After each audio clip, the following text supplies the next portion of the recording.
There you Oh go. yeah, you like being the bottom. I forgot, Chris. Yeah. Forgot Okay. about that. Sup, All right, sup? so happy 4th of July. We got 2 Canadians on this day, so it's very weird that these guys are here. But we're gonna teach them about freedom, liberty, guns, the pursuit of happiness, and Robin Hood. Okay, that's what we're gonna do today. That's what we're gonna teach these guys about. Oh, is that Welcome why you everybody brought to me a. on with Chris is so we could talk Robin Hood? We might get into Robin Hood. You never know. Okay. Welcome everybody to Finance Junkies. Carlos and Vitaly could not make it today because they're out with their families doing some stuff. They got kids, so we are here doing a special 4th of July edition of the podcast. And I think the main topic for today we wanted to discuss was American hegemony, American dynamism. I don't know how you say that word. And basically why the best tech companies in the world come from America. So let's start with the Canadians, okay, to start off the day. Tevis, let's start with you and your laughing ass. Fucking made a funny bones head ass. Man, I made you laugh so hard yesterday for no reason. It was so Because you're such an idiot, man. Yeah, keep going. Because Tanner was like, "Oh, we have a special guest joining." I clicked the fucking thumbnail on YouTube. I'm like, "Who's this guest?" It's fucking Tevis. I'm like, "What? Yeah, This is your no, that's special guest?" Yeah. Tevis is special. Recycled guest. Tevis is very special. I love him. It's just he's a homie. Like I thought Tanner was gonna get some new guy. Wrong kind of special. Okay, so Tevis, why do you think the greatest technology companies in the world come from America, or do you disagree with that opinion? I don't disagree with that. Land of the free, home of the brave.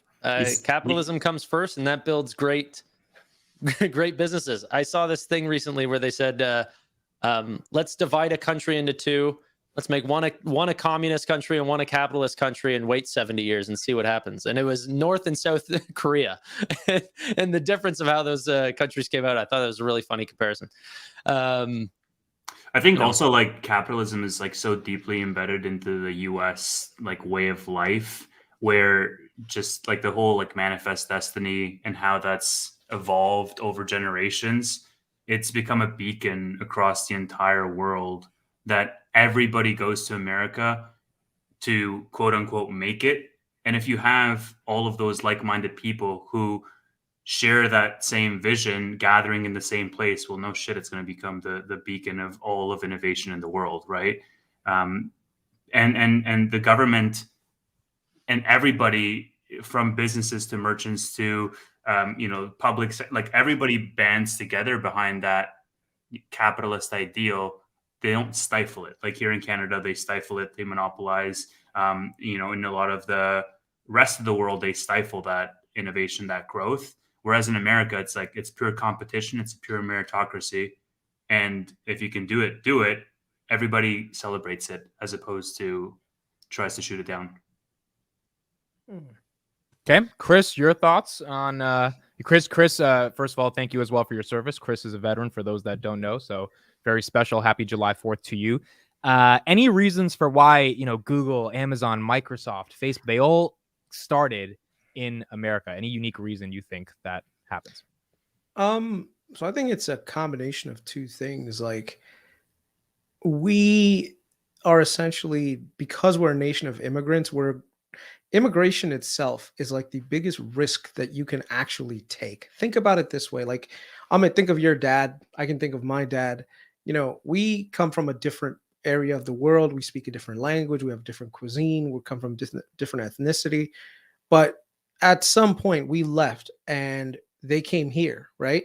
Which other country in this world could you just randomly pick up everything and move to and somehow make it, and in one generation go from literally like nothing to millionaire status? Like I know plenty of people who are first generation like immigrants that are millionaires, right? So this country really is still the land of opportunity. I know a lot of people think that it isn't, but I believe that if you are willing to work, this country is willing to provide you that opportunity to get further, right? That goes hand in hand with the ability to fail. We don't stigmatize failure as part of our culture. Like we will do everything we can to succeed, but we also don't stigmatize failure like other countries. Like in Asian countries, if you look at some of them, like failure is so stigmatized that they don't want to accept that, you know what, it's going to take some broken eggs to make that omelet. And because of that, a lot of times people won't take that additional risk, and people won't risk capital to do it either. They'll say, you know what, I could put my money on this startup with this kid at 25 telling me about how he's going to disrupt fucking YouTube, and people would be like, no, I don't want to do that. But in America, there's thousands of people that signed up and hooked you up on it and give you the opportunity to succeed. And that's the key to America, right? Where we all like band together behind this ideal of capitalism, but we're also risk takers. So think of America as like the land of risk takers, where we celebrate risk taking. Sometimes that actually is somewhat detrimental as well, but if you don't put in the effort, you'll never see where you end up going, right? So if you look at like most of the founders of Google, and like Google, Sergey Brin, Larry Page, I think Sergey was a first generation immigrant from Ukraine or Russia, formerly of the Soviet Union.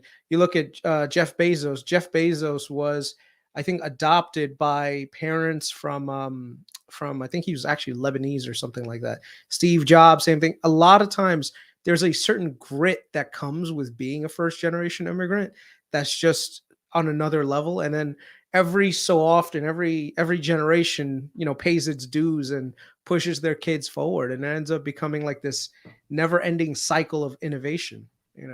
I sort of want to pick up on that because like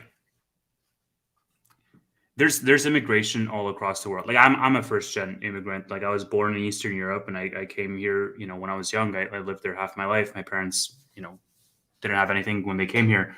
And at some point now, I've begun thinking way more seriously about moving to the States. I talked to Tanner a little bit about this. I've talked to my friends about this. And it's interesting that you mentioned it, Chris, because a lot of these executives, a lot of the people in the tech space, a lot of these people who quote unquote make it, they're all like immigrants essentially. And a lot of them are first gen immigrants. And so it's less so about the fact that America sort of accepts immigrants how they are, but more so that it is known as like a gathering spot for immigrants who are a part of that like hustle / grind culture. Because for me, like I've reached a certain pace of work here at a relatively young age that I feel that I am disproportionately rewarded for my effort in Canada, number one. And then number two, I feel as though if I want to sort of go on to that next level, I have to do it in the States, because if I work in the tech space here, what companies am I actually going to work for in Canada? Like Shopify is really the only option, which 5 years ago didn't really even exist as an option because everything is so monopolized. And so if I really want to be the best at what I do, and I really want to just put myself to the test, can I do it? America is really seen as the big leagues because it gathers people from all over the world, right? And so that is a self-fulfilling prophecy. It's a virtuous cycle of the larger that community grows, the larger it's going to keep growing because it's now world renowned for that. It has that in its reputation. Yeah, I think you can just look to, Chris's point about venture capital. Like the most amount of investment dollars are spent in the United States, probably outside of China. Billions of dollars on these crazy ideas. And for every 1,000 that fail, you get the Instagram, you get the Facebook, you get the Palantir that's from the government that invests in it. And like you get some innovative companies. So I guess here's the new question. Do you think the American dream is still alive and people can take an idea, whether it's a liquor store or a $1 billion potential startup, and actually achieve it in America? Absolutely. I think that's still, I mean, dude, I see immigrants still coming to this country and starting businesses, doing what they have to get in. I mean, certain communities, they help each other. And that's the thing about like, depending on which community you come from, your community tends to have like an inroad into a certain sector, and then they kind of just like show you the ropes, and then you go to the next level, and it's just one of those things that like, if you really are willing to work your butt off, you can do it. Like I go to this Mexican hole in the wall restaurant in Brooklyn. Okay. Wait, hold on. Like a glory hole? No, not like a glory hole. Jeez, man. And whatever. Mexican glory hole. So this Mexican restaurant, and the lady there, it's a Mexican themed restaurant. I remember when I first moved to the neighborhood, she had just started like releasing the space, whatever. It wasn't exactly like up there. It was kind of still very like, it's like dingy, but it was really, really good food, authentic Oaxaca Mexican food. And you could find it in the middle of Brooklyn. I went there, dude. I went there like last week, 2 weeks ago. Remember when I was in New York, and she had the place done up like amazing. She had like cleaned up everything. She put a bar in the place. Like there was like what do you call it? Like soccer games on the side and everything. And she was just literally an entrepreneur, right? She spoke much better English now than she did when she first moved in. When she first moved in, I would have to like show her on like the menu, like this is what I wanted, right? And she would just be like, okay, yes, but basic, very basic, no like super English. And this time it was like, hey, how are you? Blah, blah, blah. Like, sure, I'll get you this. And they have this one green sauce, bro. I swear to God, next time you're in Brooklyn, I'm gonna take you. But it's awesome. And the thing is, like, that is the thing about America. Like, if you are willing to come here, put in the time, put in the effort, and really like dig deep, you can build yourself up. She's built herself a successful restaurant, and she was telling me that she's actually looking to expand and buy another place in Queens, right? And then redo it using the same things that she learned here. I'm sure that her kid, I remember her kid used to actually sit at the restaurant in the afternoon reading. Her kid is in Colombia right now. Imagine that. Like you go from one side where someone just came here, started a business, and now their kid is probably going to be a doctor, lawyer, engineer, something else, like super, super up there, and this is what America's all about. Like even me, like my dad, when he first came here, he worked at 7-Eleven. I know that sounds like pretty stereotypical, but there's a lot of immigrant groups that when they first get here, that's their only avenue of getting into employment, which is working in a convenience store, working in a fast food environment. And my dad he had a master's in chemistry in India. But one of the things is at the time it was tough pickings for jobs. He knew English because he was really good with it, but he wasn't like enough to the point he didn't have enough connections. Once he had enough connections, he ended up working at a pharmaceutical company, right, as a chief scientist there. And then I ended up following in his footsteps. So it just goes to show you that like there's a lot of smart people that come to this country, and sometimes things don't work out 100% the way that they would want. But this country will keep giving you efforts if you're willing to put in and move to the next level. And then who knows? One day you might end up being someone big, and it's all thanks to how the system is set up here. I think that whenever people hear that me and Tevis are Canadian, that they think that we want to be here. Like I would much rather be in the States. Why? Why is that? Well, I mean, it's better for the consumer. It's a bunch of monopolies and duopolies up here that are like it's capitalistic and to a point where it's anti-competitive. There's a word for that. It's socialistic. It's not capitalistic. Sure. Like you have just enough choice where you have this illusion of choice. You have like two major news companies, two major telecoms, like two major really phone five companies. Big banks. Four or five big banks. Well, why is that not the same in America? There's only J.P. Morgan, Wells Fargo, Bank of America. So no. But we have 4,000 others. Yeah. So I just Googled it. The amount of Schedule 1 banks that we have is 80. You guys have like, I think 5,000 and 4,000 or 5,000. Yeah. Yeah. And then in terms of total financial institutions, you guys have like 10,000 plus. Wow. It's incredible. But then that leads to a bunch of companies like SoFi, for example, that offer better rates that can't, or that want to beat out other competition. Venmo, Cash App, all these companies that don't want to come to Canada because they know that the regulations are way too tight here. It's extremely anti-competitive, and a bunch of companies do not want to come north just because they don't want to have to deal with it. And not to mention that the U.S. has like a 10 times bigger market potential in terms of like if you're selling anything, or even if you have this career and you want to make jumps in the career, like in the 9 to 5 rat race, there's just a way bigger population. You have way more opportunities, whether it is networking or clients or whatnot, right? So you have a jurisdiction that has fewer taxes, and plus you can even select between, like, 50 states is a lot of selection for you, as opposed to, like 2 provinces realistically, or 3 provinces. Let's make it 13 stretch. provinces and 2 of them are inhabitable. Yeah. So there's a lot to love. I guess go ahead, Tanner. Go ahead.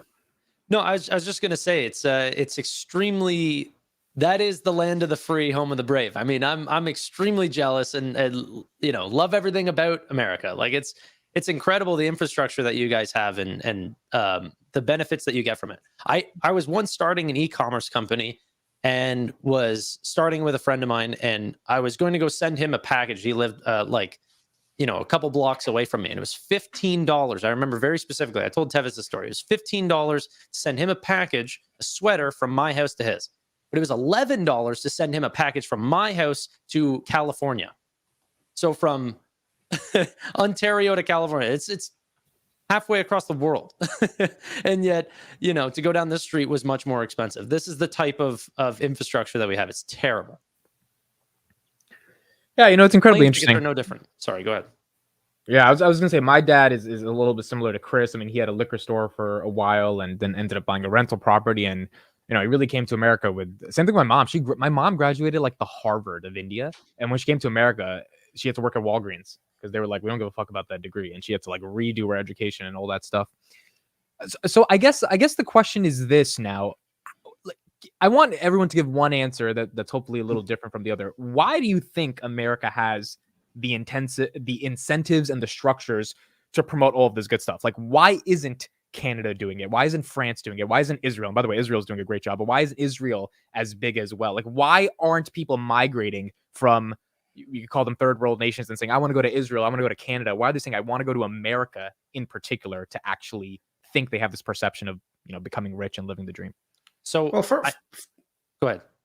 No, I was going to say, well, first of all, I think a lot more countries are opening themselves up to certain levels of immigration. Like Canada, for the most part, has been a lot more welcoming to immigrant groups than other countries have, like, in comparison.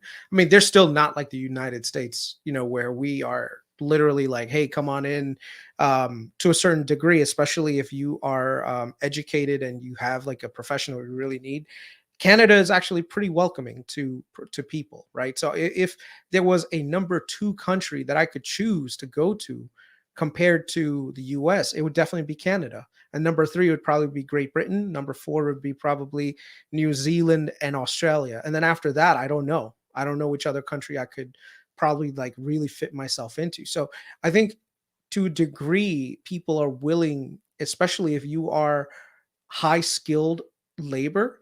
There are definitely countries out there that are like, hey, come here. Like you can literally come here, work here.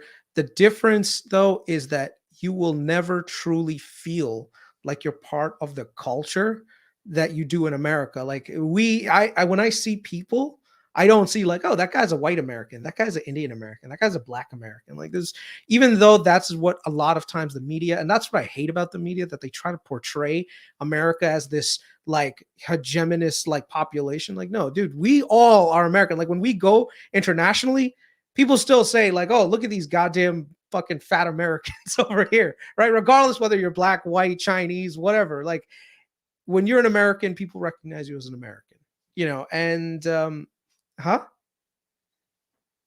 No, I didn't What? say anything. That's so weird. I just got an echo popping.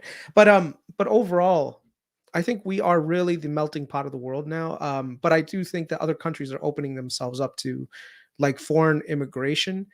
The only thing that I honestly, this is the one thing that I would say that is a negative to me, is that you cannot have unlimited mass migration into the country for one reason and one reason alone. There are a lot of countries out there that have stupid ideas. They have bad ideas. They have really destructive ideas. And if you let one of those immigrant groups get in fully into the country and then end up becoming a voting bloc that can honestly change the fabric of this country, they could theoretically destroy what makes us great in the first place, right? So I'll give you an example of something that I personally like. There are people in the Middle East that believe that gay people should not exist and we should throw them off buildings, Yeah. right? I'm sure majority of the people don't necessarily believe that, but if you let in a lot of people with that same belief all at one time, and now all of a sudden you're like, you know what? Maybe we should start persecuting gay people. That is not what we do in America. And the thing is, though, if you let in a certain amount of people of that background, over time, their views evolve. They grow, they become a little bit better and they understand that, hey, you know what? Maybe the way that we were doing things are freaking backward. Like even when it comes to like Indian people, like we had a caste system for the longest time. I think the caste system's fucking bullshit. I think it's the worst thing that's ever been created. So if you let a whole bunch of Indian people in, they're still going to subdivide themselves into their castes. And now it's okay. It's just a practice that you just have to accept. And it's like, no, like we need to evolve past that. Yeah. It's just the acclimation into the culture through osmosis, right? Like you see how other people do it. And let's say I'm a massive bigot. If I sort of go out on the street and share those ideas, those ideas are gonna get shot down real quick. I'm gonna say, oh wait, like other people don't think the way I do, or the way, I from the country that I came from, so on and so forth. And over time, you sort of become more educated on how that society thinks. But it's also destabilizing from more than just the, like, let's say political climate or voting blocks. It's also destabilizing from like a socioeconomic perspective as well. Like think of it, if you're going to scale a company too, right? I mean, we have it right now in our company where we want to ramp up our engineering team, and our CEO is saying, okay, like let's double them in a year. And I'm saying, well, it's a little bit difficult for us to do that because there's infrastructures that are going to break into that chain. And so you have to scale as fast as you can without breaking those infrastructures. So mass immigration as well would just fundamentally tear a couple of the underlying infrastructures that the culture has set up if done too quickly, right? I think let's get dicey with this. Let's go to this comment. Sorry, dudes. It looks like your right-wing Americans are already persecuting gays from New Zealand. It's horrifying. It's interesting, this type of comment, because I wonder, like, what is the response then to what they're doing with Sharia law in fucking Afghanistan being gay? Well, first of all, even among the most hardcore right-wing people here in the US, being gay is a lot more accepted than people think. I think what it is when it's overtly like sexualizing children is where a lot of people take a stand. Correct. Right. And some of those things are okay to take a stand against. Like, dude, there's a certain level of decency that you have to apply. Even among gay people, there is a crowd that's saying, look, we don't identify with these people trying to sexualize children. At that point, you're a fucking pedophile. All right. 100%. I agree. So even among the groups, they're like that. Now, I get that some people outside of our country want to look from the outside and judge us, be like, look, you have this one group that hates gay people. Bro, I'm sure that there's a bunch of people in New Zealand that fucking hate everyone too. Okay. You don't get to the point where it's like, hey, one day you just wake up and racism is completely gone. Homophobia is completely gone. Transphobia is completely gone. That's not how countries work. That's not how societies work. It's something that gradually over time, people evolve their ideas and thoughts. Even if you go back 30 years, you had Joe Biden saying, hey, I think marriage should be between a man and a woman. 30 years later, everyone changed their mind saying, you know what? Who cares if gay people get married? It's a lot more acceptable now. By the way, you want to know when gay marriage was legalized in New Zealand? So that's such a progressive state or country. 2013. When? In America, it was 2015. So it's not like they've been doing this since the 90s. They had to figure this shit out as well. And it takes time for every nation. But it's better than fucking being stoned to death in Iran because you're gay, right? Yeah. And there are countries in this world right now that it's actually illegal to be gay, which is Kenya. Like, you can't be fucking gay in Kenya. Like, yeah. No, I think it's a big deal. I think that go ahead, Chris. No, I'm saying it's like, I think what it is no one has the right to say we're better than you because we did something progressive sooner than you did or later than you did. Look, we're a country of 300 million people. Okay. We're not some island in the far off Pacific. like that's able to like agree on something so quickly. Try to get 300 million people to agree on something, majority of them to agree on something. It's not fucking easy. But yet the US is the country that's able to do it. You know. No, I agree. I think as I've gotten older, I've started, when I was I think I've said this many times publicly. In 2015, I was ready to vote for Bernie Sanders, right? And I was like all in on that. And you get older and you're just like, man, this is not this idea of collective control over determining the power of the individual. It's not the right ideology. It is it is a bad totalitarian way of thinking of the world. We should value the individual. So the Supreme Court decision about the wedding designer who the Supreme Court ruled 6-3 that doesn't want to help gay people or design for gay people. Same thing with like the cake and gay people a couple years ago. One can look at that and be like, that's persecution against gay people. Another perspective is like, well, wait a second. That person has a unique religious freedom that the Supreme Court is recognizing that they are valuing over this type of you have to serve these people, right, over the collective. And then there's other wedding designers that will happily work for you if you're gay, if you don't like that person, right? But why force that? So there's just such a nuance to it. But the fact is, in America, we can have that debate. And I think that's what's the most important thing. And it cuts both ways. Like, what if you're a tailor and someone comes to you and says, hey, I want you to draw up a Nazi uniform for me? Are you able to say yes or no? Like, no, I can't do that. Oh, well, you're impinging on my freedom. Like, you're discriminating against me for being a Nazi. Yes, or you're a gay Nazi. Let's make it even more complicated. Whatever, dude. It's right? Just really complicated. There's a lot more nuance to these things than we'd like to believe. But at the end of the day, we're a country of freedom. We're a country of opportunity. We're a country of equality. And that's what makes America great. So Tanner, go ahead. You're going to say something. No, I wasn't going to say anything. I find it, I always find politics to be a really touchy subject. Yeah, we got to get some of your, bro, Tanner, you got 10,000 subscribers now. You're growing. We got to get the real Tanner. Tanner, are you a Republican or a Democrat? Time to get you canceled, Tanner. I definitely lean Republican for sure, just because I think everyone that runs a stock channel or some sort of finance channel at some point has to lean Republican. Why? Can we bring that up for a discussion? Taxes. Why are stock people? Because I noticed this when I got into YouTube 2021. I started realizing, as you're interacting, you're like, damn, everyone's a fucking Republican. Like, why is everyone a Republican if you're in the stocks investing space? When you're gonna get older, you'll understand. Yeah, it's just I think taxes. People want, like, as people stay young, they want everyone to have the same thing. As people get older, they don't want their thing to supply it for others. They want to have their thing. You know what I mean? They worked hard for it. They want to keep it. I think that's, a pretty fair thing to want. Bro, on some real shit. Bro, in 2015, if you said you were a Republican, I literally thought you were racist. Like, my life has changed so much since then. Now I'm just like, yes. Republicans. Welcome to the red. Welcome to the red pill. It's not even a one-to-one thing. In 2015, the left didn't mean what it means today. Like, it just completely skewed the other way.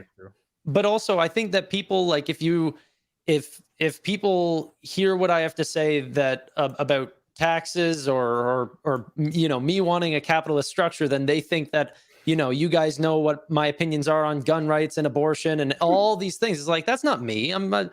I'll pick and choose what I like and what I don't. And I just think that it's so weird dividing an entire country of 300+ million people into two different groups, which I do actually find is much better in Canada. There's many different parties, which is better. Hard disagree. Hard disagree on that, because you have three main. Okay, so you have like 5 parties, but then you have like the Green Party and like the super radical party, and then like nobody votes for. And then so you have the red party, the blue party, and like the in-between party. And what happens is coalitions form. So let's say blues win the majority of the actual like aggregate vote, and then a coalition forms between the two, like the second place and the third place, and then they form a majority in like the House. Well, what the fuck's the point of voting at that point?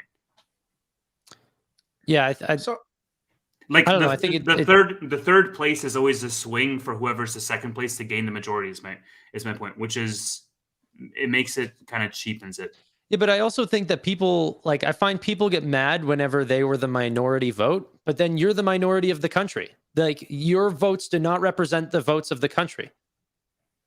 So, well, Chris says no, but if the majority of the country wants to go that way, then you're saying that those people have a less opinion than you, when your opinion is weighted equally amongst everyone else. That's why it's not based on net worth or anything. Your vote is a vote.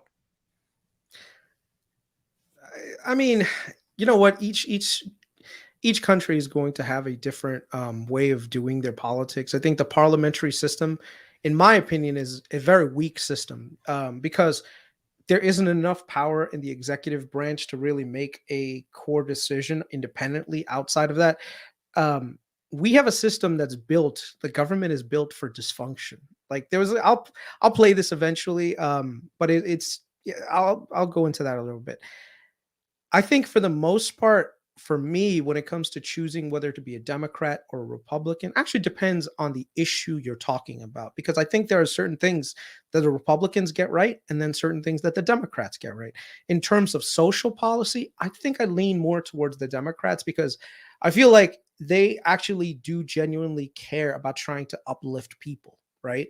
The Republicans are sometimes a little bit too cold hearted when it comes to that. And they just want to have like, no, everyone needs to just pull themselves up the bootstraps. There should be no social programs whatsoever.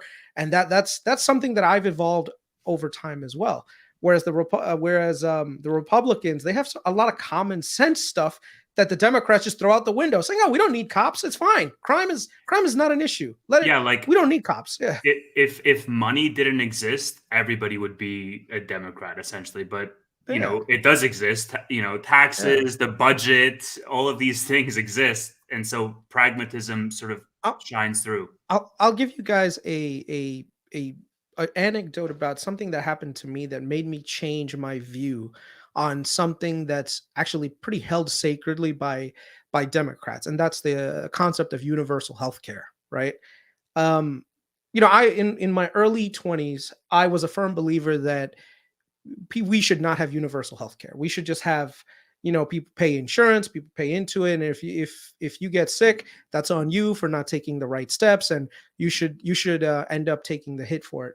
And as I started working in the medical field, I realized that healthcare is one of those things that jointly we're all going to have to face up to, and it's going to be something that regardless of your immigration status we should be dealing with. So I'll give you an example. I was at a town hall meeting at my hospital, and I remember one of the conversations that had come up was around like how we were going to treat undocumented workers, you know, because of some people illegal immigrant. New York City is huge city. We have a ton of immigrants. Not everyone's documented. And what are some of the things that we're going to be able to do? And one of the staff members was like, "Man, we shouldn't be treating these illegals. You know, they all come here. They're just, you know, asking for free services and all this other stuff." And it's funny because the week before that, I remember I was in the ER and we had just treated a peanut vendor, like, you know, like those, you know what I'm talking about, Amit, on the in Times Square, the guys that have looked those peanuts, right? Yeah. We had treated a guy from there that used to do that to sell those, and we treated him for TB, okay, tuberculosis. Yeah. Right. Now the thing is, sure, in the ER, he came in. We could have said, "You know what? You don't have insurance. Fine, go die somewhere," right? And he could have gone back to selling his peanuts and infected hundreds of people in Times Square, right? Yeah. So I asked this person, like, "Hey, have you been to Times Square lately?" And he said to me, he's like, "Yeah, I've been to Times Square. What about it?" I said, "You're welcome. If we hadn't taken care of this guy with TB, you probably would have had that contagious disease." There are so many things with public health care that regardless of your immigration status, you can actually end up propagating way worse outcomes. So it's better to just deal with it in the short term and get it out the way than trying to just be like, you know, put a moral stance on it saying, "Well, if you don't have insurance, we shouldn't treat you." So I say there are certain basic things that every person should have. And one of those things is at least basic care in terms of healthcare. Now, here's the thing. Don't expect to get your own fucking private room at a hospital, take it like in a full catered meal, thinking that, you know what, that's how it's going to be. Like, your ass is going to wait in the ER for a little bit while a bed opens up. You're talking to two Canadians about how long it's going to wait in the ER. I promise you, if you have a sore throat, you're waiting 8 hours. Yeah, exactly. I think and that's just how it is. I mean, if you have money, I've been to NYU, and you will not believe this, but Saudis actually come from the Middle East to get treated at some of the hospitals here in New York City, like at Sloan Kettering. They all come for their cancer treatments here. The NYU, they have some of the best surgeons in the country, right? Dude, these guys come with private security. I've actually been to a hospital bed and seen like two guys are standing outside saying, no, you hold on, we need to check you before we let you into the hospital, like the room, right? That is the level of care that we have. And it's funny because the person next door to that person was just a normal immigrant, you know. It's just the dichotomy here in the US. We have a very weird healthcare system, but it works. You know, if you really are in trouble, we'll take care of you. We won't give you like the best premium style care, but we'll get you better. It's hard to have universal healthcare and also have capitalist healthcare companies. You know what I mean? Then it's like a similar problem to what we were talking about in the student loans and these sorts of things. Like the margins continue to increase disproportionately whenever there's a guarantee that someone else is going to pay for it. And I don't know. I find that a very, very hard subject, because then how do you know which industries or which facilities are, considered mandatory and which ones are sort of just beneficial to have? Hey, I mean, put it that quote by Kevin Smith, the one where why not treat them and send them a bill? Giving away healthcare isn't required, right? And that's, believe it or not, that's exactly what we do at the hospital system that I work for. We don't check immigration status. We take care of everyone. It's funded by New York City's taxes. And if you are poor, you don't have insurance, let's say you're undocumented, you come to us, we take care of you. We ask you what your income is, and literally we fee scale you. So if you can pay a certain amount, we accept that certain amount, and that is what you will end up paying. A lot of immigrants, they come back, they actually pay. Believe it or not, there was no way for us to track them down, but some of them feel it's still an obligation. They come, they still pay their money that they have to. It's not a lot of money. It's definitely not the cost that it costs us. But once again, we're subsidized by the state in the city, right? Because, we understand that healthcare is a necessity no matter what you do. I mean, no immigrant wants to be like, you know what, today I'm going to go to the hospital and get some free resources. Like, no one does that. People are actually, if you go to the hospital, people are legitimately sick. So we actually have that. There's a ton of charities out there that do something called compassionate care, where if you come to the hospital, you don't have to pay anything. They'll take care of you, and they'll use the funds that the hospital system has allocated towards that specific patient's needs. So Chris, you think Obamacare got it right, and the Republicans put up a 10-year fight for kind of no reason, especially because they never. I agree with Obamacare. I think Obamacare was a smart move. The only downside to Obamacare was that we had a lot of systems set up where it gave patients a little bit too much in terms of ability to complain. So I know that sounds weird. Like, technically you want consumers to be, but one of the tragedies is when you came to the ER, you had this drug seeking behavior. Like, there's some people who are addicts. They just want painkillers, right? If you come to the ER and you want a certain type of medication, like a drug that's going to get you high or whatever, you go to the doctor says no to you. There's something called leapfrog and the scoring system, where now you can say that, oh, this hospital treated me badly. And now what happens is your ranking in terms of quality of care goes down, which means that now Medicaid and Medicare will pay you less money, right? So the incentive is now to just give the patients what they want so that your scores don't drop. How fucking stupid is that? You as a doctor can't take care of patients effectively, because now, dude, there actually will be people that come to the ER and say, I need this, I need Toradol, I need this. They know the drugs they're seeking. Like, it's crazy. And so I need Percocet, I need this. If you don't give it to me, I'll give you a bad score. They'll tell you to your face. Like, it's really bad. And so a lot of doctors and a lot of hospital administrators, instead of saying, you know what, we will take the right step and not give these people the drugs that they want, they'll just say, you know what, give it to them, because I don't want my scores lowered. I don't want my performance to go down. Right. I think Canada right now has the sort of like opposite problem, because the vast majority is public, government funded. I mean, it's something like 13% of GDP is healthcare in Canada.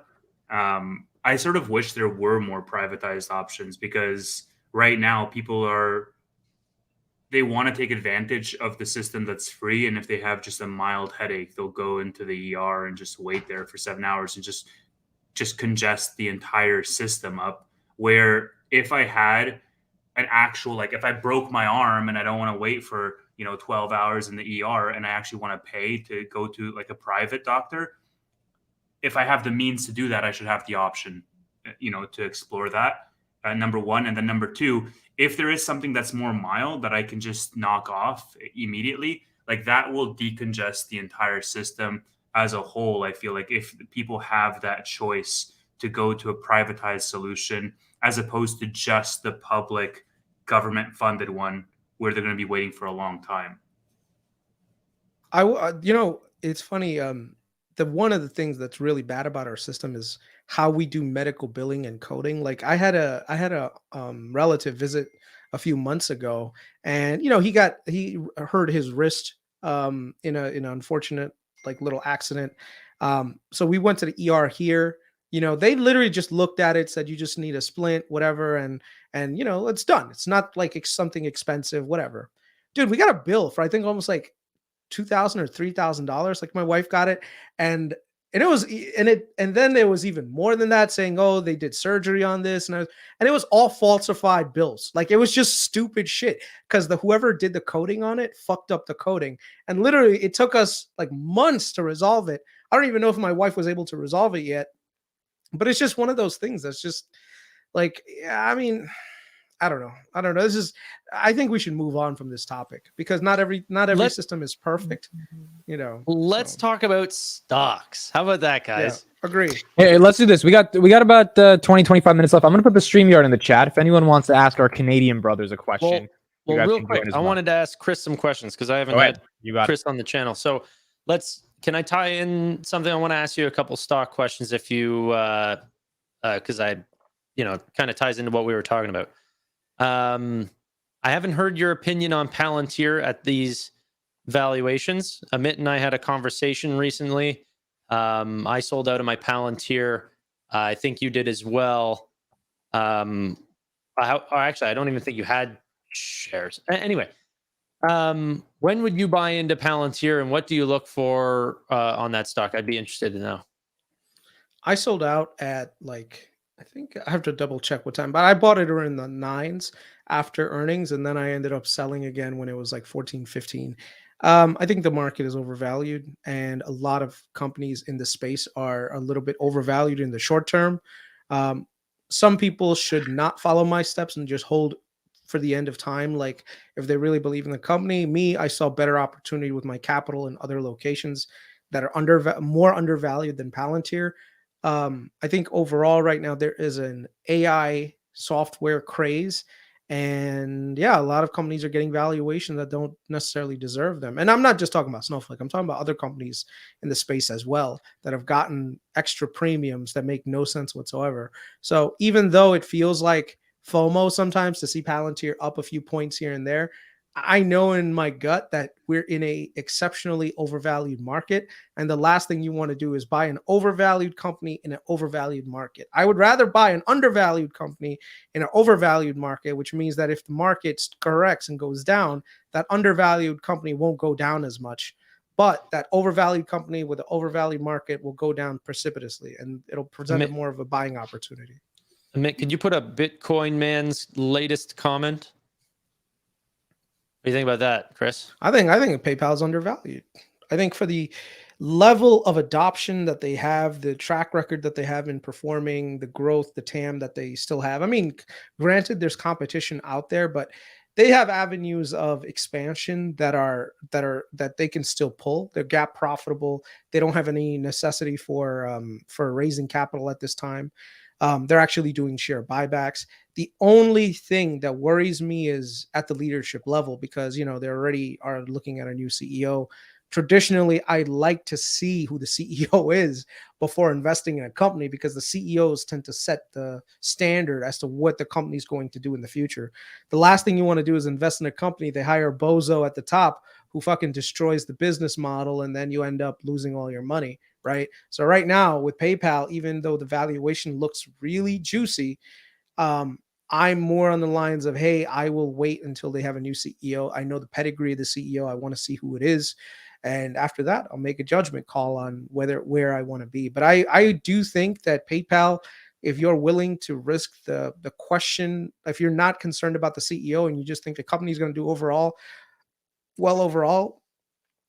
by all means, might not be the best. I mean, now might be the best time to just dollar cost average into a company like PayPal. Yeah, I had a couple more positions if you guys think that's an interesting topic, but we got someone backstage. Let's have him on, and then after him, we'll get into the other positions. So we have the legitimate GOAT, the guy that Tanner, you got a little bit of beef with, so he might be able to settle it right now, Mr. Matt Money. Good evening, I gentlemen. have zero beef with Matt Money. Tanner's like, I'm ready to fuck this guy up. No, I will say I respect Tanner immensely. I just disagree with some of the things he says. That's fine. Yeah, I know. That's why we have that's why we have things like this, right? So we can disagree and agree, and I think it's all based off people's perspectives. And at the end of the day, he has a great platform, and I think he does a great job. He's like, there but you I go, hate that he doesn't like Google. Yeah, I mean, I'm going to 0. Tanner's going to 0. Well, go to 0. That's fine. Not me. I'm not going to 0. No, You never Chris said going Chris. to- Chris, I saw some of Chris's screenshots. He's way above 0. That's Yeah, Chris never to 0. Chris is going to 1 trillion. How are you Do guys? you have a Google question that I can answer for you? No. You're way too articulate and good looking. You'll make me look bad, so I'll avoid that question. No, I'm just curious. What are you? Any of you guys really in the individual stock basis with space at all? Like Rocketlabs or Velo 3D or any of these companies? I keep getting all these 3D printing questions that a lot of them pertain to space. And I'm just curious if any of you guys are a lot more read up on it than I am. The only one that I've been researching lately has been Rocket Mortgages, but I'm sure that's a little bit Rocket different. Rocket than mortgages? Yeah, You mean You want to get a Rocketlabs? fucking Hey guys, mortgage in so you space? can say your glory hole joke. I'm not allowed to say one mortgage. No, the problem joke. is that You wasn't take a it away. joke. It was just you seemed dumb when you said it. It wasn't a joke. It seems like You don't you don't think get that humor, I know that Tanner. Rocket Don't do the Mortgages is not humor. going Stick into to the space, analysis. Emmett? I'll do the humor. That's okay. All right. Don't call Clark Kent dumb. That's not fair. All right, go ahead, Tanner. Go ahead, Tanner. Go ahead. Yeah. No, I'm not. I don't follow this space. So there are. You don't follow the space. See, I have to make the jokes for you, my guy. All right. There you go. I think we are really, really early in the space companies. I think. Okay, so here's my theory on it. Okay. Right now, there's so many opportunities in this market. The last thing I want to do is put money towards something that's more speculative. You guys know I have positions in some really, really undervalued companies right now that are generating me phenomenal returns. So I don't have that additional liquid capital to put into more speculative names. Like if I have a more of a sure guaranteed great return area, I would rather put my capital towards that. And then once those mature, and let's say things are a lot more like market, like, okay, everything's okay. Yeah. Then I'm going to look into more speculative names, and Rocket Lab is probably at the top of it. The only thing with space right now that really like just irks me a little bit is that there are just so many competitors. I don't know what's real and what's not, and what the business model ultimately is going to look like for shareholders, because you can't run a business that's basically burning cash, right? So that's one of the things I see about like a lot of space companies. They're just burning cash from shareholders. And so I would rather be on the side of, hey, I will save my money until one of these guys goes cash flow positive. Then I'll dump my money in there and then ride the wave higher, or ride the rocket with them. But right now, I don't want my money going to them experimenting, because that's what most of these space companies are at right now. Yeah. So I'll just add two things on that. Number one is, with regards to a lot of these space companies, like Starlink is the only one that I'm looking at when they IPO in 2024, 2025. And the reason is because, to Chris's point, just to piggyback on that, a lot of these space companies right now have just a large, lofty vision with a largely unproven model. Like, for example, Blue Origin, or, a lot of these companies, like, what he should have named Blue Origin? What I meant. You know how the planets are basically look like balls? He should have literally named it blue balls. It's like, we will take you to blue balls. Like, literally, that would have been marketing 101. But nobody likes those. He modeled his That's true. rocket off of a dildo, so there's something there. That's great. So Matt, so number one, I just think that once there's actual like proven business models that are sustainable, like for Starlink, for example, I'm not just saying this because Elon stan, but I'm saying that has, in my mind, a more sustainable value proposition than space tourism, right? Number two, what I will say around the 3D printing piece, I think 3D printing right now is nifty, and people are really trying to find applications where it's most applicable. And the reason why it's most applicable in space is because there's a lot of custom parts right now that take a lot of time and cost a lot in terms of the actual cost of goods sold or materials that go into this. SpaceX was really the first company that proved out the model of reusability and essentially like, hey, we can build a rocket from scratch. These are the raw materials that we need. And now people are saying, okay, well, now that we can 3D print all of these parts, not only do we not need 200 parts, we actually need 20 parts because we can 3D print custom shapes and stuff.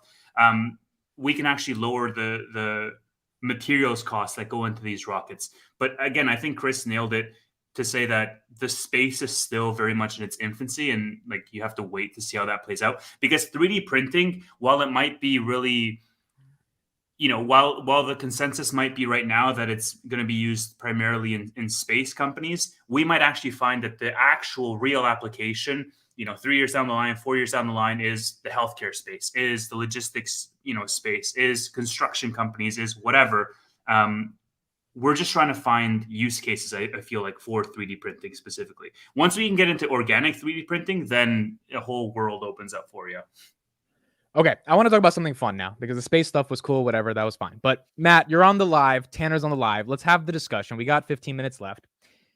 Respond to this argument. Tanner's argument is Google has a monopoly on search, and if it can't grow and it can only decrease, that's a reason to be bearish the company. What is the basic, you have a pretty hefty position in the company, what is the basic shareholder response to that argument? I think that if you're looking at it holistically, I don't necessarily think Tanner is 100% wrong that the conventional advertising business when it comes to, say, google.com will go down. But I think that they have other avenues to which they can do really, really well. It's like what Meta was looking like probably 5-6 years ago. Everyone was probably like, well, Meta, they're kind of hitting their end of their runway when it comes to Facebook. But then they had Instagram, and Instagram Reels kind of came out. YouTube Shorts are barely advertised at the moment. And I think that that's something that is dominant within India. It's dominant within a lot of different countries comparatively to, say, Instagram and Instagram Reels and TikTok, for example, because TikTok is outlawed in several countries. And I think that that's something that could be a good runway for continued growth. Not to also mention that, I mean, when you I've made this joke, but it's kind of a joke, but it's kind of not. I made the joke, has Tanner ever seen Wall-E? Which, if you guys remember, people on Wall-E, they're just sitting around, and there's just literally advertisements all over the place. If you're the king of advertising and you acknowledge and you're a king of that space, I feel like you have the ability to transform and do well. Everyone was laughing when Google bought YouTube back in 2013 or whatever it was, 2008, for $1 billion. And who's laughing now? And so I don't think that they're behind, right? They're on the edge. It's not like they're continuing to just do share buybacks. They're doing share buybacks and putting a crap ton of reinvestment back into the business. And so while I agree, conventional, Google.com might be hampered. I also don't think that we're taking into account when you talk to Google Home or take into account when you're talking to AI like Bard or DeepMind, the ability for companies to sponsor the results that come out of those things. You're basically betting on the company to innovate. You're betting on Google to figure it out because you're giving them the benefit of the doubt here, whereas Tanner is giving them none. Yeah. So you could have Mondelez International reach out to Google and say, hey, we want to form a partnership. So if people say we want to order cookies using their Google Home device. And I'm saying Google Home because if I say the other one, my personal home device will go off. But it could be the same thing with Amazon as well. But they could say if anybody says cookies add to shopping list, it automatically pops up. automatically adds Oreos, or it automatically will add Lay's potato chips, which is a Pepsi product. And I don't think, like, if you say add chips, it'll be like, we added Lay's potato chips to your list. And it might not necessarily mean a lot to you because you're like, well, I didn't say Lay's potato chips, but at least puts it on your list. So when you're looking at it on your phone, you're like, Lay's potato chips, I haven't tried that. And, you know, it might be a 10% success rate, 20% success rate. Who knows? People might, you know, but anyway, that's just my thought process. And Gary Vee talks a lot about that with respect to voice as well. So Yeah. it's not something it's something that I've kind of listened and agreed with. It's not something I've kind of come up on my own, but I still think that there's a lot of avenues at the moment that we've taken for granted that now we have gotten to the place where we consistently use some of these products where it start to trying to monetize them is probably the best way we can do about it. Okay. Yeah, I like I said, I think it's my argument's skewed whenever it's said that, you know, Google to zero, because Google will be around forever. Like Yahoo is still around. And I don't even Yahoo's think trying to go public, by the way. Did you hear that? I did hear that. They're trying to take Yahoo public. Yeah, Tanner, just so everyone knows, you said, I'm not trying to put words in my mouth, so correct me if I'm wrong. You said that Google will underperform the S&P 500 to 2030. That's kind of true. your And thought. you did say that. And you did so say that fucking crazy thing. You did say that. I did say that. I think probably what's more accurate is that I think it'll underperform till probably like 2026. And I think that it'll get re-rated similarly to how PayPal did, where people will start looking at it as a value stock. But that doesn't mean that I don't think that their Internet of Things or YouTube, like YouTube can double in that time. But if Google search goes down by 20%, where does the stock go? If like, let's say both of those things happen simultaneously. Google search goes down in revenue by 20% and YouTube doubles. Where does the stock go? Mm-hmm. And I would imagine it's down. But couldn't you say the same about Apple with the iPhone sales? Yeah, but I necessarily am not banking on Apple either. It's just a thing that I feel extremely strong with on Google, right? Like Okay. I'm not betting on every stock to go up or down, and I'm not necessarily betting on Google to go down, but I am betting my reputation on it, I guess. Now, another thing with Google is like the idea of you being able to say these things and buy those chips and cookies, whatever, all on speaker existed in Q1. And so if I look at it as in a stock meaning, the difference between Q1 all the way to Q4 of this year, it's like how many people, or what's the percentage of increase? Like percentage growths on these products that Google is getting into. Where does that change the stock between now and the end of the year versus the S&P 500? Like, I just don't believe in a lot of their subsidiary products. And a lot of people are saying, okay, well, Google Ventures is going to blow up and, they have all these different avenues that they can go down. But really, they're already taking a value stock approach by buying $90 billion of their stock back. That's not a growth stock perspective, in my opinion. Okay. But like I said, like even that $90 billion worth of buybacks is featured in the stock right now. People know that the stock market is forward looking, and they still are not betting on Google nearly as much as the rest of the FANG stocks. So why? So just from my understanding, why do you think they're going to underperform? Just because of the AI boom turning attention or eyeballs to Microsoft? No, not necessarily Microsoft, but I think that if there's a service that can get you your answer faster, then there's less promotion for ads, and if there's less, got it. So their search business is going to drag them down, is what you're saying? Yeah, exactly. I think that the cost of AI is too high, and I think that the customers getting to the results faster is actually a negative for Google, because then you can't continue to promote more ads. Now, you can charge more, but that means you need a higher conversion for ads to be able to actually be able to pay for that. And can you actually offer a higher conversion rate just because an AI offered it over Google search? And I don't see that. Okay. I mean, what were you going to say? I was just saying, can't you just put the ads into the AI search? I mean, like, I feel like it's not the hardest problem in the world to solve. I agree. I don't know if Google does as good as Microsoft. I think where Tanner's coming from, he doesn't think that won't happen. I just think he doesn't believe it'll fully offset the total decline. Yeah, you still need conventional search.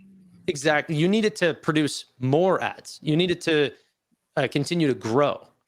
And like I said, I've been changing my mind a little bit on this. If AI becomes just these like full-on digital companions, and you ask it even more, like ask it a question about everything, ask it for all your math and your quizzes and everything, you can actually get prompted more.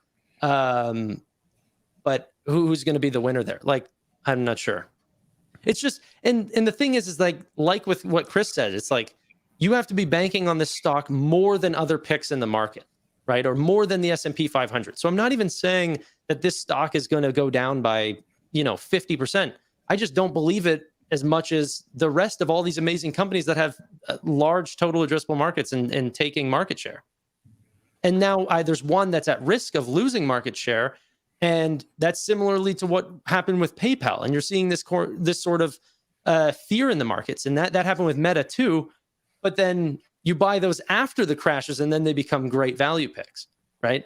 Once Google actually has that event, I'd probably be a very large buyer, but they're still valued quite high.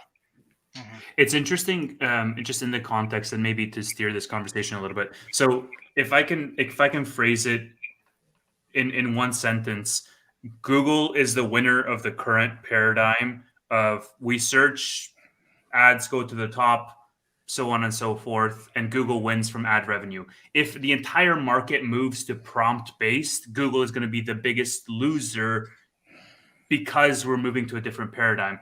But where my mind is naturally going at is like what Elon was doing for Twitter with the rate limiting, probably to a lesser extent, because Twitter is like Google in the fact that like they're just public information on there that bots can scrape, and these AI models can scrape to train their data. I wonder if there is a play, or if Google is even thinking about charging other companies to leverage the data that's stored on Google to train their models, and if that cost can offset what they might lose from a B2C perspective. No, but Google doesn't have any data. Google would have to pay out to content publishers, right? They would be paying for the training versus getting paid. I think you guys on the Google side are missing a lot of things when it comes to AI that I think if you don't do you guys meaning you're on Matt's side or Tanner's side? Whose side are you on? No, I'm on nobody's side. He's on Chris's side. I'm on Chris's side. But you're Chris bullish saying, Google, bearish Google. I would say I am medium bullish on Google. You're medium rare Google, Chris. Pick a side, bullish or bearish. He's definitely on the bearish side. I've already argued with him on it. Yeah, I would say I'm doing a lot of in-depth research on Google. Okay, like a lot, and I can tell you Google is better situated to capitalize on AI than majority of the other companies that are out there. Now I'll explain a few things. By market share or by monetization? By monetization. Okay. Number one is you guys, do you know what TPUs are? Do you know what TPUs are? Okay. No. In order to do AI, per user or what? No. Tensor processing units. Okay. Google has their own TPUs. Everything that they run for AI is done internally by Google. Gives them a much bigger advantage than having to buy really expensive shit from NVIDIA. Okay. The valuation on Google in terms of AI is not being fully recognized by a lot of people. I think GCP AI cloud is going to be a much bigger part of Google's business than people think. They're moving more on the enterprise side, and they're still able to retain their Google search business. It's not going away as fast as people think. Like I think even me right now, like I tried using Bing for a solid 30 days. I was like, I am going to swear myself off to Google, not going to use Google. Let me tell you something. That was a month of wasted fucking time because it just did not feel. Damn. It didn't feel right. It didn't feel right. There were so many times where whether it was just the UI experience, whether it was the actual search results that I was getting were like not that great. Google, I don't think I ever have to go to page 2 on Google. Google is just so good. And while researching, like I said, Google is the one that originally had the white paper on AI in the first place. They've got Bard. I think in terms of monetization, Google is going to do exceptionally well. I think Google is the sleeper AI stock. I think a lot of people are giving Microsoft a lot of credit for their acquisition of of OpenAI. Google has internally worked in a lot of resources towards that. Larry and Sergey are back on board. They are definitely working on more things than people know. And at the end of the day, Google is still on a PE basis much lower than buying an Apple or a Microsoft. Like Microsoft is a 36 PE right now. Google's a 26. And the They're earnings still aren't that far behind. Yeah. Yeah, and Google right now is generating almost 20 billion in operating cash flow per quarter. Okay, I think that just shows you what how institutions are thinking exactly what I'm thinking. They're not willing to bet on what's becoming a speculative position of Google. But the thing is, like, out of all the companies that you could speculate on, I would rather speculate on Google rather than speculate on Microsoft. Microsoft is doing their thing through OpenAI, which is great, but Google is honestly fundamentally going to rewrite how AI actually happens. And it's one of those things that they were actually holding back a lot. Okay, they could have released the same capabilities that OpenAI did with Google Bard 5 years ago. They chose not to because they were worried that, hey, what's the ramifications of it. Google right now is supercharging themselves to be a monster grower in the future. So I would say, if you told me, Chris, out of the majors, which ones are you going to pick? My number one pick would be Amazon, because I think Amazon is very undervalued for where they are headed because of same thing, the AI cloud. But my number two would actually be GCP AI, which is Google. And I think Google you think GCP AI could kind of be an NVIDIA competitor to an extent for enterprises, where they would give you a cheaper cost to train the models for just having to buy H1 versus having to buy H100.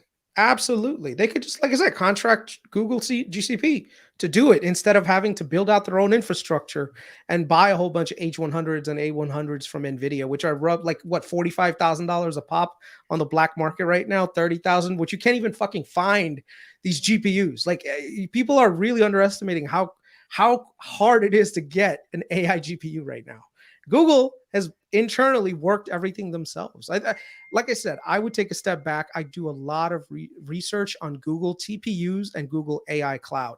And you'll see that is going to be a much bigger grower. And they'll be able to monetize that significantly going in the future. Okay, so Tanner, last comments, then Matt, last comments. Then I want to talk about Meta Threads versus Twitter as our last topic. All right, Tanner, go ahead.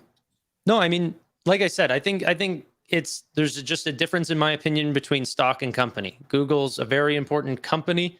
I just don't like the stock. I don't like the valuation. I mean, you could say it's cheaper than Microsoft. That's true, but I don't think that the growth going forward is the same. And I think that the market is sort of speaking on that.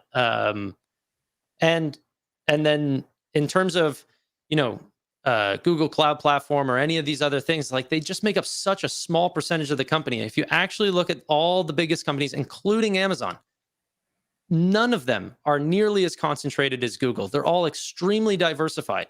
That way, Microsoft, they're growing into the search market, or trying to, at least with, ChatGPT and building this into Windows 11, but they have nothing to lose. like they can rate compress or bring down their margins because it's 3% of their overall business. For Google, it's over 60%. So, like, in the areas where it means most is where no one wants to talk about. There's a lot of other businesses that Google gets into, but it's not like, this is the 80-20 rule. I'm not betting on the 20. You got to bet on the 80. So yeah. All right, Matt, last thoughts, and then or Chris will show this real quick, and then Matt, we'll have your last thoughts. Yeah. To understand that when it comes to the basic functionalities, CPU, GPU, and TPU can do all of the same thing for the most part. The difference comes in how fast and how well each one of these is able to perform our machine learning tasks for us.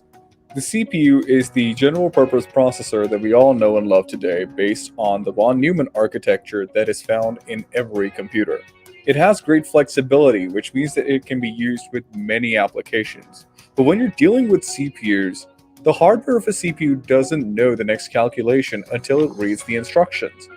In neural networks, we know that many calculations are predictable, but the CPU needs to first read the instruction, execute them one by one, and access the memory every single time, and that results in a low throughput. So if you have quick prototyping that requires maximum flexibility, the CPU is the way to go. Or if you have simple models that do not take long to train. Alternatively, if you have small models with a small effective batch sizes. With models that are dominated by custom TensorFlow operations which are written in C++, or with models that are limited by the available I/O or the networking bandwidth of the host system. Now, GPUs, in contrast to CPUs, use thousands of ALUs to execute huge computations in parallel, such as matrix multiplication in neural networks. GPUs also suffer from the same problems as CPUs since it's still a general-purpose processor, which is not only used for matrix multiplication. For every set of calculations, it has to read instructions and access memory, which increases complexity. GPUs are still very good for usage on the following use cases. So if you have models for which the source does not exist or is too onerous to change, GPUs are good for that. Or if you have models with a significant number of custom TensorFlow operations that must run at least partially on CPUs. Or if you have models with TensorFlow operations that are not available on Cloud TPU. And lastly, for medium to large models with larger effective batch sizes. Google designed Cloud TPUs as a matrix processor specialized for neural network workloads. TPUs can't run word processors, control rocket engines, or even execute bank transactions, but they can handle massive matrix operations that are used in neural networks at really fast speeds. The primary task for TPUs is matrix processing, which is a combination of multiply and accumulate operations. TPUs contain thousands of multiply accumulators that are directly connected to each other to form a large physical matrix. This is called a systolic array architecture. No memory access is required during the matrix multiplication process. As a result, TPUs can achieve a high computational throughput on neural network calculations. TPUs are good for the following scenarios. So if models are dominated by matrix computations, TPUs are the way to go. Or if you have models with no custom TensorFlow or PyTorch or JAX operations inside the main training loop. Or for models that train for weeks or months at a time. And lastly, for large models with large effective batch sizes. Yeah. So one of the I know It was a that good video. It was a good video outside of the elevator music in the background. Outside of that, it was. you're never gonna find these things perfect. But now we know what Yubi's doing at 3 a.m. This is the research you'd be going through. People don't watch these videos. Yeah, and the thing is, like with Google, they've been doing this for a long time. They've got some infrastructure that like a lot of people are not giving them credit for. I think what it is we're only seeing the ads business because that is their primary revenue driver. It's like Tesla, like all people are going to see is the auto company, but they actually have other segments of their business that are growing significantly and they're actually profitable now. Like GCP, I think first hit their profitability. I think they're now finally net profitable, right? And they're still growing, right? So that's the thing, that there's other business lines that are going to be coming around that people are not giving them credit for. And I think Google, even though they were somewhat behind on the AI race, if you really dig down into what Google is doing specifically for AI, they're going to be a pretty large player. I don't think it's going to be a situation where there's only going to be like one or two companies that win the space. I think this is a ever growing total addressable market. And among them, Google seems to be the most undervalued. So, yeah. And I think coming on top of that, Chris, I think coming on top of that. Yeah, there you go. I don't think people recognize how much of a runway cloud still really has, even without what everyone's talking about with AI. And Chris is a lot more versed with respect to the CPU piece and the GPU piece and the integration with the AI piece. But even without taking that into account, that piece of it, cloud is still in its infancy. And Google Cloud has grown massively. I think it was like over 30% year over year. I think it just hit 26 billion. And if you compare that to what Amazon Web Services was, I think it's like 80 billion. So it's, I'm sure if you looked back 4 or 5 years ago when Amazon was at the same spot, or maybe it was closer to 6 years ago, I'm not entirely too sure, but they probably just got to net profitability as well. And they've continued to plow through and grow 20 to 30% a year. And I'm sure that Google Cloud will probably do the same. And now that a lot of the infrastructure costs, I know it's going to still be capital intensive, but now you're getting to a place where you're net margin positive. and that's going to add huge to the bottom line. And I mean, just to iterate, I know that we got this conversation started on Google. I'm more bullish on Amazon as well. I think that that's going to see 700 billion in revenue, probably. I don't know if it's going to be 2025 or 2026, but it's still moving at a very fast pace. And a lot of that has to do with their cloud. A lot of that has to do with their e-commerce business. But I think at the end of the day, a lot of people look at some of these growth rates and the slowdown on YouTube and slowdown in search, not recognizing that we had people that were literally stayed at home for 24/7 for about 18 to 24 months time period between 2020 and 2021. So any comparison you do, whether it's with respect to YouTube usage, YouTube revenue, web search, it's always going to look worse. And the same thing happened with Meta too. Their revenues went down as well and started going to a single digit revenue growth. And the fact that they were even still positive revenue growth in 2022 comparatively to 2020 and 2021 was a testament to the moats that these companies truly have. And I think that what you'll see is now that a lot of things have normalized back to the normal trend lines, which 2020 and 2021 saw this big spike up in a lot of these revenues. Now they're back to the normal trend lines where if you remove those years, you can see it kind of does get on this exponential trend line, whether that's Google Cloud or not Google Cloud, YouTube and a few other companies like Instagram and stuff of the like. You'll notice that I think we'll get back to that low to mid double digit growth. So probably anywhere between 10 to 15% rather than the 5 to 8% that we've kind of been seeing over the last year or two. So one of the things I'm just going to suggest you guys do as homework, just type in Google AI Cloud and just check the news on how many companies they're partnering with. It's crazy. Every day I've been keeping a track of them, and it's just on literally companies, multi-billion dollar companies like Thales, huge defense contractor, Rackspace, huge company with hardware. The Singapore government is working with them. Accenture and Google Cloud are doing generative AI together. Like it's just relentless. The amount MongoDB is launching AI initiative with Google to do AI powered apps for development, right? Twilio is working with them. You look at them and they're just literally partnering with Google, partnering with Mayo Clinic as it tries to expand the use of general AI in healthcare. These guys are everywhere. Singapore government teams up with Google Cloud on AI, right? This wouldn't be happening if they didn't have like a good product on their hands and really doing more, and this is just like literally a couple of days. If you keep searching, you're going to see how many companies they're actually partnering with, and it's nuts. This is one of their underappreciated growth areas that I would say definitely do your own research, do your own homework, but I guarantee you'll be positively surprised. So I'm curious, Chris, with your unique perspective. I know your different perspective compared to me and Tanner, which I respect. Do you think that I'm not trying to say that Tanner's wrong? I respect his perspective, and I think that there is a possibility that it could underperform the S&P 500 for the next few years. Do you think that there's a chance that the Googles of the world will underperform the S&P, or do you think that they'll be the things that continue to drive the S&P like they have been for the first half of 2023? Unless legislation gets in the way of Google growing, Google's going to be fine. They're going to grow like crazy. They're going to do very well. I just think right now the biggest threat to most of these big tech companies is legislation, because they've gotten to the point where they're their own governments. Like Apple right now is bigger than I think it's bigger than the FTSE. And for the British, the entire economy. You're talking about a company that generates more money than most economies generate, and cash flow. Just think about that. Like, think about the unusual amount of power that's being concentrated in 5 companies.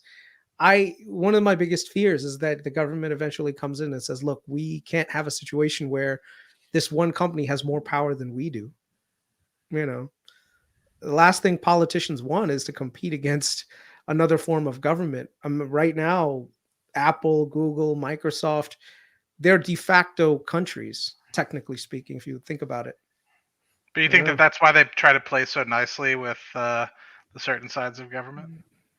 I think so. I think nicely. that's. Do you see what happened in Canada with Google and yeah, they and fucked the news source. Yeah, I mean, they are superpowers in their own right, and I mean, countries better recognize like these companies have very wide-reaching consequences. Like they operate in so many different countries around the world, and I mean, Canada was saying, "Hey, we want to collect an extra tax because, like, welcome to Canada, for you to promote our own news services." And Google was like, "Fuck off! Like, we're just not going to show any links for Canadian news services at all."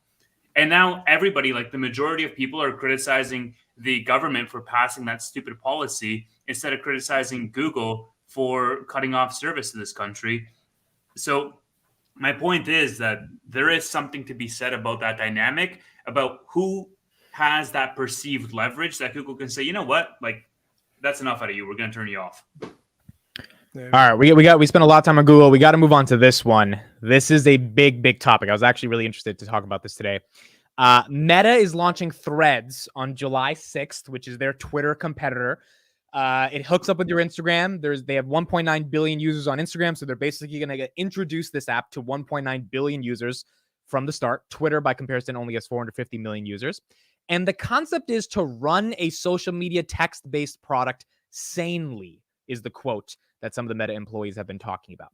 Now, this is interesting because Meta operates on the social graph, right? They know your friends, your family, all that stuff. Twitter, I think all of us know on Twitter, we weren't friends with each other. We met over common interests like Palantir and SoFi, and that cultivated us to build a following and also become friends with each other and talk to each other. So I guess here's the question.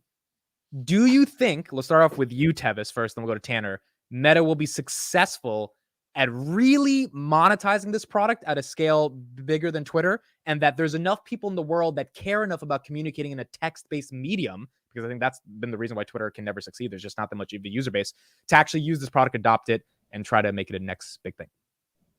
Yeah, sure. I can go, but do we want to say goodbye to Matt first? I know. Matt, do you want to stay for this topic? Keep going. He just said he has to bounce. Oh, you have to bounce? I don't have to. I just didn't mean to stay on for like. No, stay on.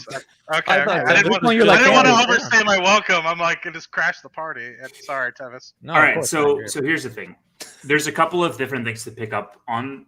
Number one, do I think that they're going to grow? Obviously, they're going to grow if they have Meta backing them. Number two, all these fucking large companies are just copying each other. Like Snapchat releases the stories. Everybody has stories. Fucking LinkedIn has stories at this point. So from a feature set perspective, everybody, like, the interesting part was that everybody criticized Elon for the subscription, and now all of these other companies are coming out, with that same model.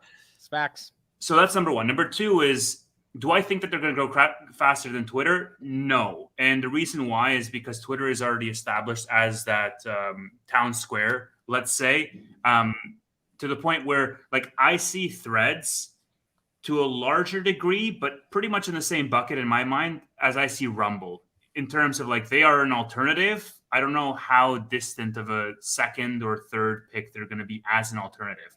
They're probably not going to be in the Rumble bucket for long because, like I said, they have Meta backing them, but they're definitely not going to be, in my personal opinion, a strong contender for Twitter because Twitter is already established and it's heading in the right development in terms of the frequency and velocity of feature developments. Okay. Tanner, does Meta kill Twitter or compete with them heavily in this? Yeah. So I've got no problems with this product or anything. Like, nothing sounds bad about it. The problem is, like, who is going to, like, what feature set is missing on Twitter that Meta is going to add? And I'm sure there's certain, very political people that don't want to be on a platform that Elon is running. But what is that percent? I think the majority of people on Twitter don't care, and that, truthfully, aside from the first week, whenever Elon actually took over, aside from that, whenever things, like, it's just been kind of a normal experience. And I feel like the politics is sort of left. I see I just see stock stuff on my feed. I don't get berated by crazy things. And I don't know. I just know a lot of people are on Instagram and on Facebook because they like the shorts content and the image-based content. They don't want to read paragraphs and paragraphs worth of stuff. And if you do want that stuff, then you're going to choose apps like Substack and Twitter and all these other companies that already exist. And I don't know how you're going to innovate on that. Look, the truth is, and just to quickly piggyback on Tanner's point, the truth is you're going to go to the platform. Like, the platform is just the tool. you're going to go to the one that has the people that you want to follow. And the majority of people are already on Twitter. There's going to be people who boycott Twitter, and now they finally have an alternative, which I mean, like Donald Trump was on Rumble, and all the people who were standing for him went on Rumble, and that's great. But if I want to communicate with Tanner or Amit or Chris or Matt, they're already all on Twitter. There's no incentive for me to go to this other platform, right? And so that's why it's an uphill battle for them, in my opinion. It'll be the Peter Hotez type group that has like legitimately been shunned off the platform, but still need a median to talk, right? And so that's, I guess, sort of who will go over to Instagram's platform. So I don't know. Christopher Patel, you made a lot of money off Meta. Does Meta get this one right? I don't think so, only because of one thing. Twitter has de facto become the platform of choice for freedom of speech, let's say, right? And basically, if you want to be your honest self, you want to be unfiltered. So you go to Twitter, you express yourself, right? And one day you run for political office and people unearth your really fucked up tweets, and you have to apologize. But people have come to accept that. That is a part of how things are. Now everyone's got a burner account, X, Y, and Z. The thing is, with regard to Meta and Facebook, if they use the same playbook that they do right now with just shadow banning people because of wrongthink, all it's going to do is keep people on Twitter. And I think that's what they're going to do anyway. The other thing is, I feel like Twitter is like the toilet bowl after you take a shit. You know that there's shit in there, but you still have to fucking look back, right? And that's what keeps bringing people, because at the end of the day, people like to see the other side of things. Like, imagine right now you go on a platform and all you see is people you agree with. You get bored. Yeah, that's why I think the Peter Hotez people are going to be bored on Threads. Circle around vaccines. I think like they need some controversy. I think it's really hard as 5 individuals that probably, and I don't know about you guys, but I exclusively use Twitter versus Instagram. And we're all Twitter users. Well, I DM'd a girl on Instagram today, but outside of that, then yes. And that's good. And but that literally might be the audience for Threads, is a more younger demographic that you're not really seeing on Twitter, a more female skewing audience that you're not seeing on Twitter. So, there's always that, but who knows? Yeah, I think I like Twitter. Twitter's got a lot more real to it. Like, there's also like videos of people getting punched out in the face in the middle of the street. That's just comically entertaining for some reason, even though technically it shouldn't be. And I feel really bad every time I watch it. But then I'm like, I just can't stop swiping. Like, yes, let me see the next video of a guy getting the other day, getting mauled by a lion. Like, I don't know why, dude. Twitter's a fucking. Now we know what Chris does at 3 a.m., bro. This is guy. 100%. Matt, come on, admit it. You guys do that too. No, okay, I do. see some. I do. Yeah, I went on a mean binge of some violent shit the other day. I was watching police like capture people that try to pull up someone. Like they pull up gun up to you at the store, but they don't know that like the guy has a gun. And like I was watching people like fight back against the robber, and it was like for like an hour I was watching that shit. Yeah. Everything on, like, even if you go to some reels, because I don't have TikTok, and so I just go through the like poor man's TikTok, which is reels or the watered down version, and they always have these like explicit labels that you have to actively like ignore, or sometimes when you're saying something that goes against the grain, they're like, oh, are you sure you want to share this? This shares stuff that we're not okay with. And on Twitter, it's just a fucking free for all. Like, they don't care. Elon's like, have at it. Just keep posting. Matt, do you think Meta has any? Let's get Matt, then we'll go to Tanner. Any? I think that there's one way to look at it. Chris, you were talking about this the other night with respect to the enthusiasm that Peter Thiel had for investing in Meta, because people's actual names and ability to be able to be targeted from a data perspective is there. And I was just looking at what Jack Dorsey had said. He used to be the previous owner and CEO and runner of Twitter that Elon bought it from, and he basically said, look at all these things that Meta will be tracking you for data purposes, right? And it was your name, your location, all these different things. And I think that the nice thing that it's a positive and negative what Twitter has, which is you can have an anonymity, whatever it is, Anonymity. animosity. Yeah, thank you. Like I said, Tanner's a smart guy.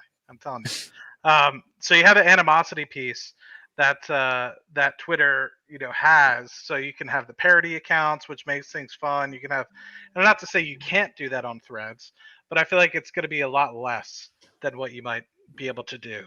And I think that there's another piece to it as well, which I feel like maybe it's going to be too formal. So I like the aspect that you can almost like get around some of the trolliness with respect to Twitter, whereas Threads, I feel like it might be, I don't know, 50-year-old like washed up people that are on Facebook now. Well, you know what I mean? Like, there's a reason why I don't use Facebook anymore, right? And so, Or I think even worse, bro. I think if Threads connects with your friends, it's gonna be. My friends on Instagram don't even know that I'm a Twitter guy. Like I have an audience. Like I don't want to interact with them, bro. I want to be on Twitter. Like I have my own community that I can thrive in. I have my own friends. Like I have to lie sometimes on a Friday night. People are like, "What are you doing?" I'm like, "I just gotta go." Like I have to do the Palantir, and I've been doing a live stream on Friday nights even before Palantir Weekly. So it's like it gives you that little bit of hideaway of ability to kind of have your own little world and get away from the typical. And I agree with you. It's like there's probably 1,000, or I don't know how many friends I have on Facebook. It's not important, but like I don't want all those people seeing what I'm doing, and all those people now having access to me, knowing that I make money, and I love the stock market. Like I'm cool with the people that do know, my close friends. They annoy the shit out of me enough about it. I don't need like Bill from high school coming out of the woodwork. So that's a really good point. So I'll just add two small things on that, Matt. First of all, on the data collection piece. You gotta go? Yeah. All right. Love Thanks, you, Tanner, for man. joining. Follow him on Twitter. We'll put his link in the chat. Bye-bye. Thanks, Tanner.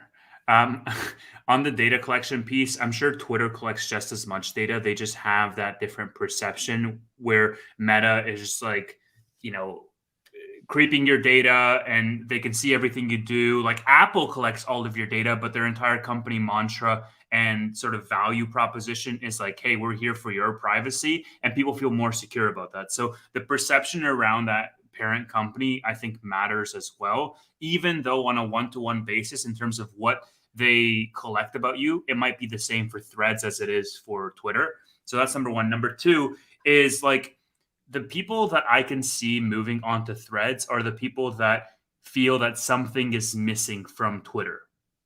And I'm not sure what that thing is. If it's a feature improvement, then that's relatively easy to solve.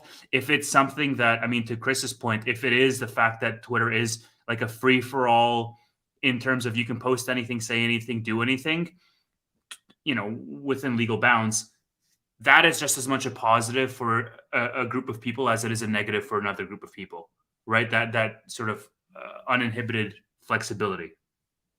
Yeah, I agree. I just think fundamentally, like Twitter is where you build a following on a community, and Meta is going to try to do this integrated social layer, and it's like no one cares about all that. They say like Oprah's on, like I don't give a fuck about Oprah. Like they're like preaching all these celebrities. Matt, go ahead. It's just not interesting.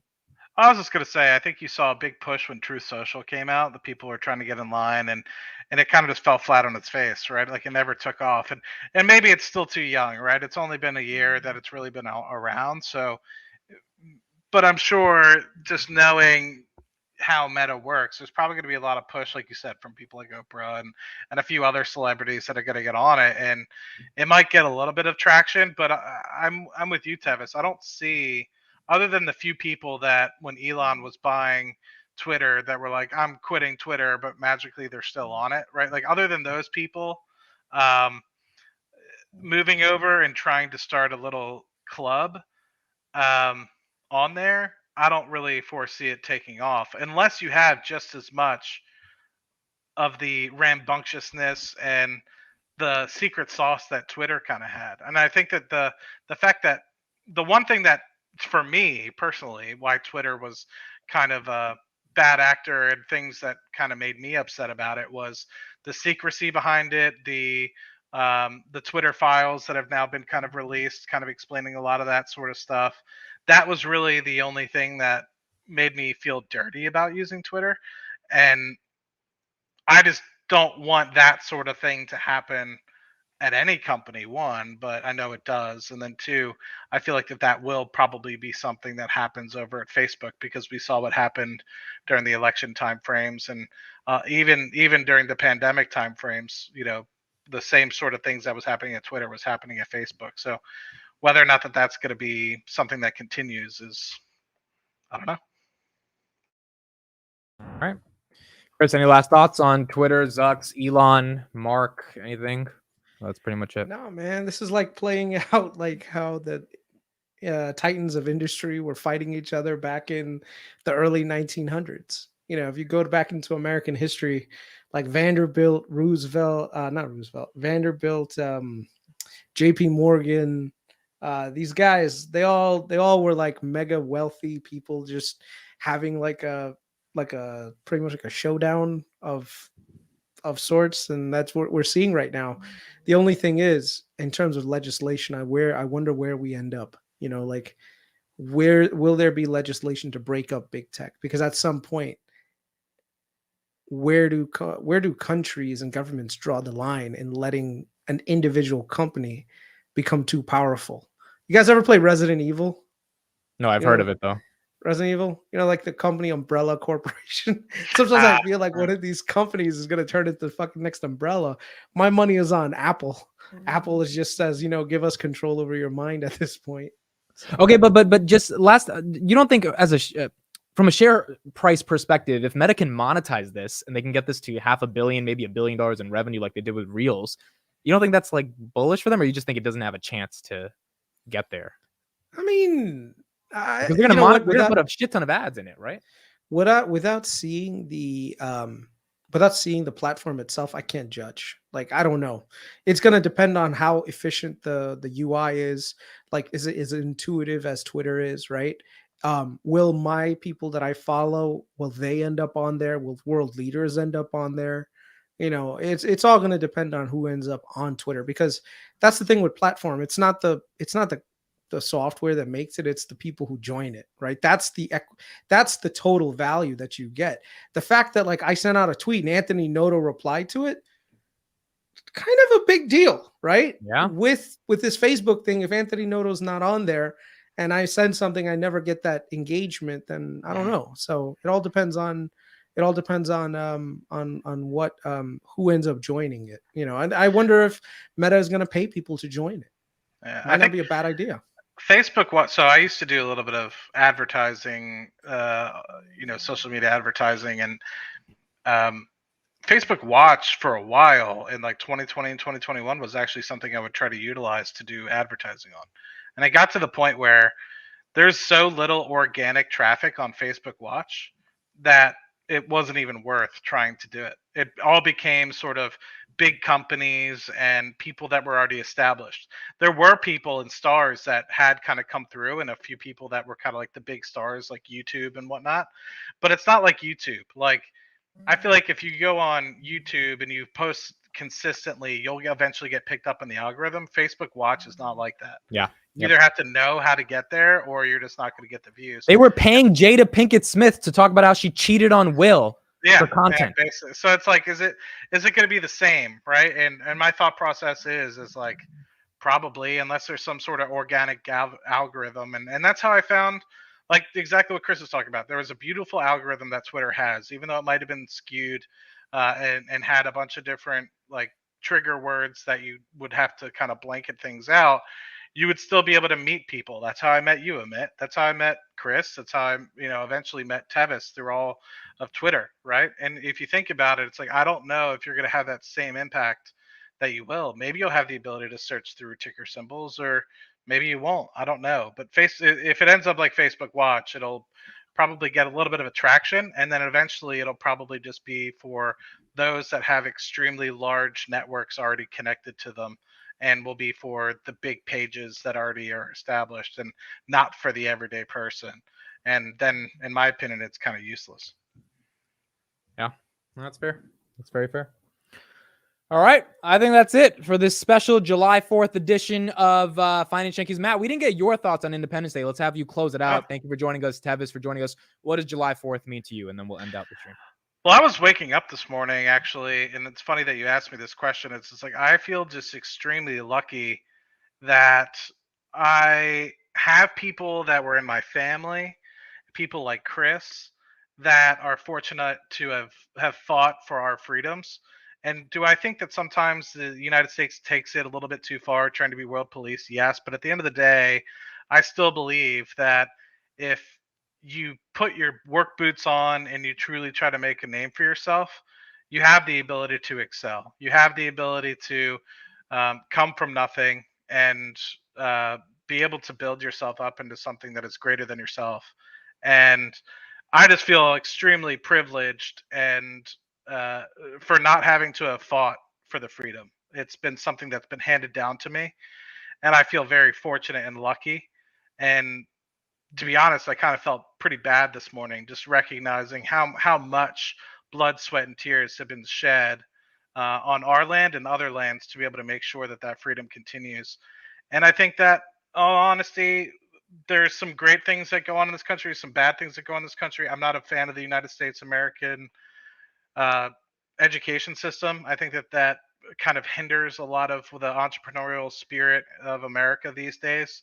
But I feel like I feel like the pendulum is starting to swing back to a place where it's been so much about canceling and so much about triggering and offending people these days that the pendulum is starting to swing towards people that are recognizing how important it is that every single one of us in this room is smart enough to create something like an Audea, to create something like an Apple, to create something like a Google.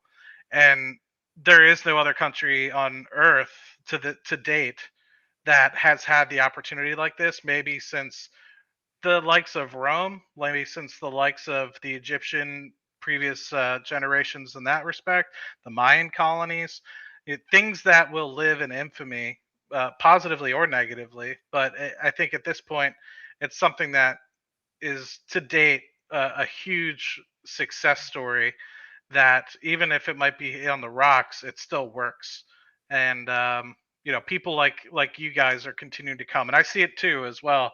A lot of what you guys are talking about with like immigration and people coming to this place to do well. I think that it's a huge testament that I think a lot of people might think that it's dying, but I lived in Trinidad and Tobago, and everyone was still trying to get to America. I lived and have worked in where I work at undisclosed oil company, and I work with a lot of immigrants, and they're still trying to bring their families, and they're immigrants themselves. And I just see the beauty of not only America being able to bring some of those people, but it's just a testament that even since the 1700s, when this country was established, to over 200 years, 250 years almost, 250 years going on, we're still a country that is built by immigrants and will continue to be built by immigrants.